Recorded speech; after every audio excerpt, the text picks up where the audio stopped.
Let me tell you a story, a tale of a kingdom where not just humans but jinns and devils stood with folded hands, awaiting every command. This is the story of a throne that flew through the air, and a power that brought even the speech of birds under its domain. Do you know the secret of this greatest king?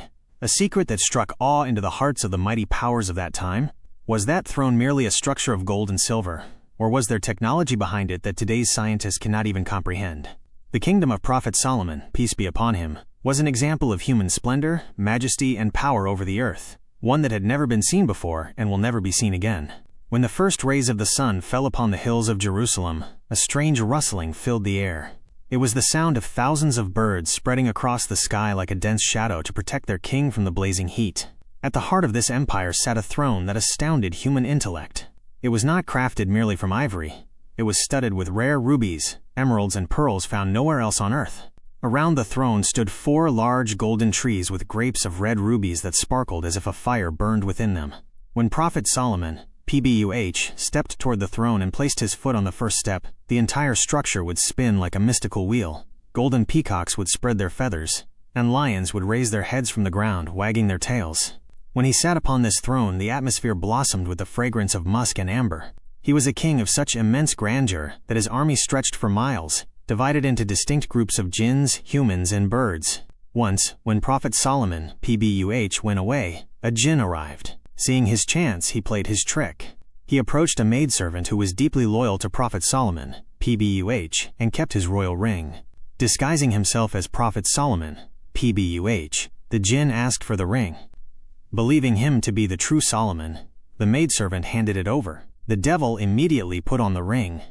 The moment he wore it, all its terrifying authority and miraculous powers came under his control, and he sat upon the throne to rule. Devils, jinns, all creation, humans, birds, and animals, stood before him with folded hands. When the true Solomon, PBUH, returned and asked for his ring, the maidservant said, "Solomon is sitting on the throne. Who are you?" He went to the palace courtiers, but they too refused to recognize him and cast him out. Prophet Solomon, PBUH, left the palace and reached the riverbank. You could never have imagined that the king before whom humans, jinns, and birds once stood subservient would now work like a common laborer. He spent his days carrying and selling fish for the fish merchants. Prophet Solomon, PBUH, spent 40 days in this state. This trial occurred because idol worship had taken place in his household. His noble wife had fashioned an image of her father and kept it in her room to worship, unbeknownst to him. As a consequence, the children of Israel and his kingdom were temporarily taken from his hands. Eventually, the people began to suspect that the ruler on the throne was not the true Solomon, PBUH.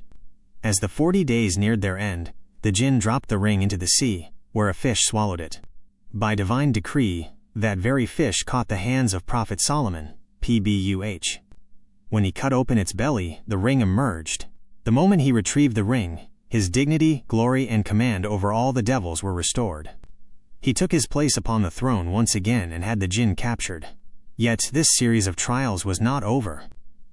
After Allah brought his Prophet Solomon out of this tough moment of trial, once Prophet Solomon, PBUH, made a vow, forgetting to say Insha'Allah, if Allah wills. His vow was, "I will visit my 70 wives tonight, so that each may bear a son who will wield a sword in the cause of Allah." As a result, only one of the 70 wives bore a child, and the child born was a lifeless lump of flesh. Later, while Prophet Solomon, PBUH, was dispensing justice in his court, his gaze fell upon someone who had appeared in human form.